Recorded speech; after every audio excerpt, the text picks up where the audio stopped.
اب ہم پہلے جیسے نہیں رہے، مسکرانا آج بھی آتا ہے، بس وجہ پہلے جیسی نہیں رہی۔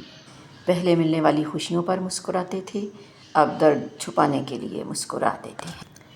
سنو، جب تک سانس چل رہی ہے تمہیں ہار ماننے کا کوئی حق نہیں ہے۔ سچ وہ کڑوی گولی ہے جسے کوئی نگلنا نہیں چاہتا، مگر ہر کوئی چاہتا ہے کہ دوسرے اسے منہ بنائے بغیر نگل لیں۔ ایمان جتنا مضبوط ہوگا، دل اتنا ہی مطمئن ہوگا۔ یہ درست بات ہے۔ وقت اور سمجھ ایک ساتھ خوش قسمت لوگوں کو ملتے ہیں، کیونکہ اکثر وقت پر سمجھ نہیں آتی اور سمجھ آنے تک وقت نہیں رہتا، اور سمجھداری وقت پر سنبھل جانے میں ہی ہے۔ کوئی کہیں آپ کے ماضی پرانے ورژن کے بارے میں باتیں کر رہا ہے، کیونکہ ان کی آپ کے حال یعنی نئے ورژن تک رسائی نہیں ہے۔ محبتوں کا تعلق عمر سے نہیں ہوتا۔ من پسند شخص ہر عمر میں خوبصورت لگتا ہے۔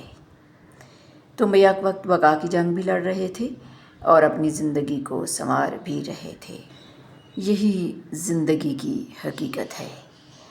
تجربہ وہ کنگھی ہے جو زندگی میں اس وقت ہاتھ آتی ہے جب بال جھڑ چکے ہوتے ہیں۔ جن لوگوں کو حساب ہی غلطیوں کا رکھنا ہوتا ہے، ان کو خاک پتہ ہوگا کہ تم نے اچھائی کون سی کی تھی۔ وہ اکثر خواب میں آ کر میری حالت پہ روتی ہے کہ زیر خاک بھی ماں کی پریشانی نہیں جاتی۔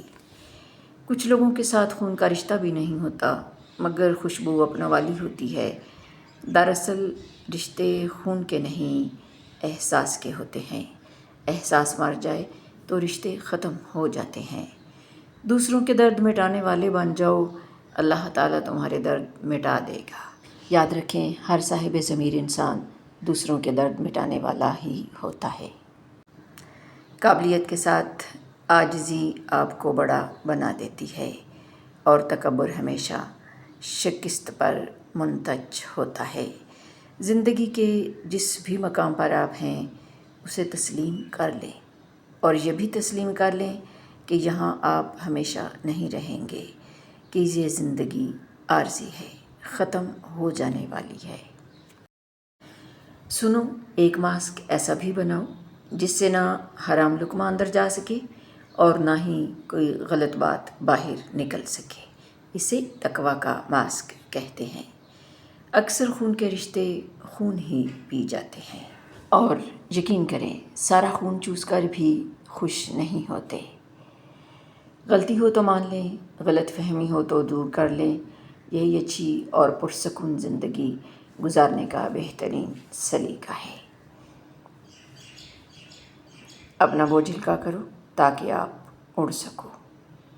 بہترین بیوی وہ ہے جس کی خواہشیں شوہر کی گنجائش کے مطابق ہوں، اور یہ مطابقت ہی واضح کرتی ہے کہ آپ در حقیقت زندگی کے سفر میں مخلص ساتھی ہیں یا نہیں۔ السلام علیکم ورحمۃ اللہ وبرکاتہ۔